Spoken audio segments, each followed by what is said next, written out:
नमस्ते विद्यार्थियों, आज हम अपनी विज्ञान की 28वीं वीडियो में मिल रहे हैं और आज हम रक्त समूह के ऊपर बातें करेंगे।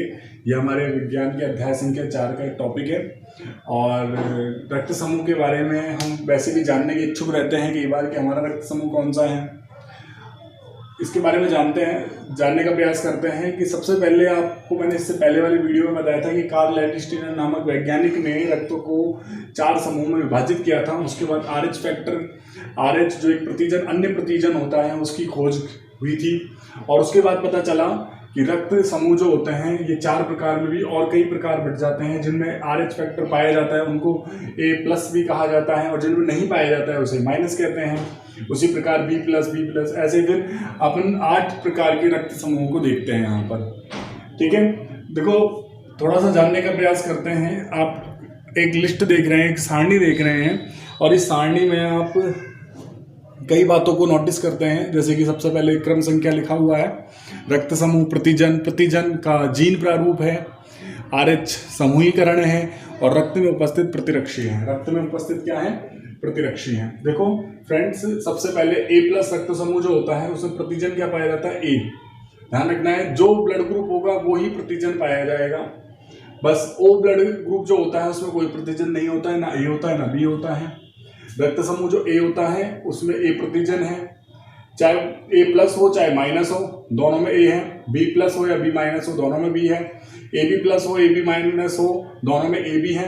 और O ब्लड ग्रुप में चाहे माइनस हो चाहे प्लस हो, उनमें कोई भी प्रतिजन नहीं पाया जाता है। जीन प्रारूप इसका क्या है? जो जीन प्रारूप है दोनों में, जैसे कि प्लस वाला देख रहे हैं तो उसमें IA होता है। IA का मतलब यहाँ पर ये I का मतलब क्या होता है? I जो है वो जीन प्रारूप होता है इसका। A है जो A से व्यक्त करते हैं, इसको एक सिंगल I के द्वारा भी निर्देशित कर सकते हैं। ठीक है, ऐसे ही जो प्लस का होता है उसमें भी और जो माइनस का होता है उसमें भी दोनों इसी प्रकार से रहते हैं। ठीक है, उसी प्रकार जो तीसरे नंबर पर आप B+ देख रहे हैं और जो एक B पर कोई निशान ही नहीं देख रहे हैं आप, और ऐसे ही A पर भी कोई निशान नहीं था, दोनों में क्या पाया जाता है? कौन सा जीन प्रारूप पाया जाता है?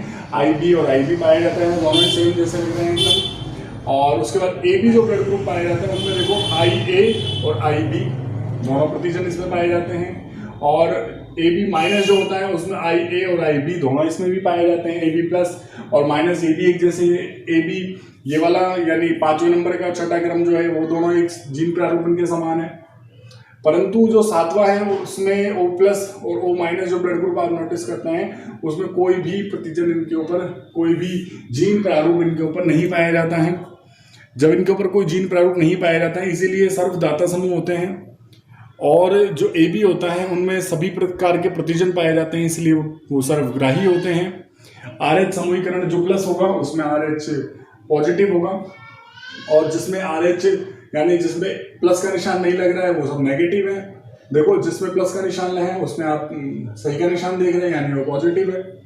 रक्त में उपस्थित प्रतिजन, अच्छा जैसे A ब्लड ग्रुप है तो वो B के प्रति प्रतिरक्षी रखेगा।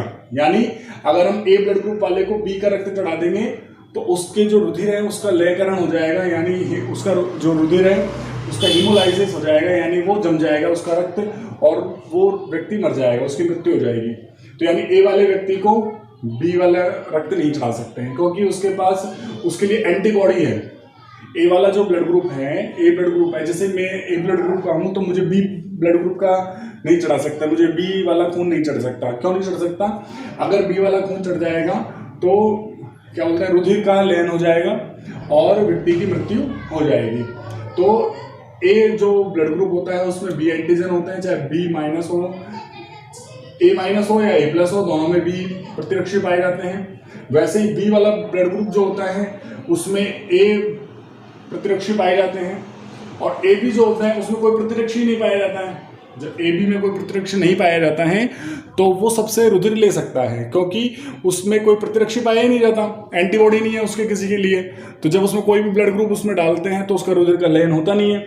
जब उसमें रुधिर का लयन नहीं होता है, हीमोलाइसिस नहीं होता है, तो उस व्यक्ति को आसानी से, यानी वो व्यक्ति आसानी से उस रुधिर को एक्सेप्ट कर लेता है। ठीक है, ओ ब्लड ग्रुप जो होता है उसमें दोनों प्रकार के एंटीजन पाए जाते हैं, यानी दोनों प्रकार के प्रतिरक्षी पाए जाते हैं, एंटीबॉडी पाए जाते हैं दोनों प्रकार के। उसमें एंटीजन तो उसमें नहीं पाए जाते हैं। उसमें प्रतिरक्षी यानी एंटीबॉडी उसमें दोनों प्रकार की पाई जाती है। जब दोनों प्रकार की उसमें एंटीबॉडी पाई जाएगी तो वो जो ओ वर्ग रुधिर है वो किसी से रुधिर नहीं ले पाएगा, बल्कि सबको रुधिर दे पाएगा। ठीक है। अच्छा, अब आप एक फिल्म आपको ध्यान होगा कि सुल्तान फिल्म जो होती है उसमें जो सुल्तान होता है, आप थोड़ा सा फिल्म की बातें करूंगा मैं आपसे, मैं आपको सिर्फ उस टॉपिक की तरफ लेके जाना चाहता हूँ। उसमें O माइनस जो सुल्तान रहता है उसका बेटा जो जन्म लेता है उसका O माइनस ब्लड ग्रुप रहता है। आप देखिए O माइनस ब्लड ग्रुप मिलना कितना कठिन था और उसकी मृत्यु हो जाती है उस समय पर। O माइनस ब्लड ग्रुप जो होता है सबसे रेयर होता है और ये बड़ी मुश्किल से उपलब्ध हो पाता है। ऐसा शोध में या सर्वे में कहा भी गया है कि दुनिया में मात्र 2% से 3% लोग ऐसे हैं जिनमें O माइनस ब्लड ग्रुप पाया जाता है। और सबसे दुख की बात यह है या सबसे नुकसान की बात यह है कि O माइनस ब्लड ग्रुप जो होता है वो सिर्फ खुद से ही रक्त ले सकता है, और जबकि जो AB होता है वो सबसे रुधिर ले सकता है, और जबकि जो O ब्लड ग्रुप होता है वो सबको रुधिर दे सकता है। इसीलिए हमें अपना जो रक्त होता है वो समय समय पर दान करते रहना चाहिए ताकि किसी अन्य व्यक्ति का जीवन बच सके। और इसके बारे में हम और आगे बातें करेंगे। देखो, AB ब्लड ग्रुप जो होता है वो सर्वग्राही होता है और O ब्लड ग्रुप जो होता है वो सर्वदाता होता है। ठीक है फ्रेंड्स, इसी प्रकार आप देखो पढ़ते रहें। और AB जो रक्त समूह वाला व्यक्ति होता है वो सभी से रक्त ग्रहण कर सकता है, ये बात को आप ध्यान रखना है। और O जो होता है वो सर्वदाता रुधिर वर्ग होता है। AB और रक्त समूहीकरण समझाइए। ये जो मैंने आपको चार्ट बनाया है आपके सामने, ये AB और रक्त समूहीकरण ही है। ABO यानी देखो 3 ही तो हैं, AB और O। AB और रक्त समूहीकरण भाई वो तो हम अलग अलग प्रकार से जब इसको पढ़ते हैं तो 4 प्रकार हो जाते हैं, लेकिन मेन तो ये 3 ही है। AB और O जो रक्त समूह होता है उसे समूहीकरण को समझाना है आपको, ये चार्ट को समझना है और कॉपी में लिख के मुझे बताना है। और रक्त समूह A में कौन सी प्रतिरक्षी पाई जाती है? देखो मैंने अभी थोड़ी देर पहले बोला था रक्त समूह A, देखें आप, ये रक्त समूह A। प्रतिजन कौन सी पाई जाती है? इसमें प्रतिरक्षी देखो लिखा हुआ है। प्रतिरक्षी कौन सी पाई जाती है? प्रतिरक्षी B पाई जाती है। जो प्रतिरक्षी B होता है वो IgM प्रकार की होती है। प्रतिरक्षी जो B होता है वो आपको ध्यान रखना है, प्रतिरक्षी जो B होता है वो IgM प्रकार की होती है। ये आपके लिए बहुत इंपॉर्टेंट सवाल रहेगा 1 नंबर का, आप इसको जरूर कॉपी में नोट करें और इस चार्ट को जरूर बनाएं और चार्ट बनाकर आप मुझे बताएं। ठीक है फ्रेंड्स, आप पढ़ते रहें। और जो मैंने ये वीडियो आपको अभी दिखाई थी, वीडियो के माध्यम से जो मैंने पढ़ाने की कोशिश की है, इसको आप 1-2 बार देखें तो आपको ज़्यादा अच्छा समझ में आएगा। ठीक है।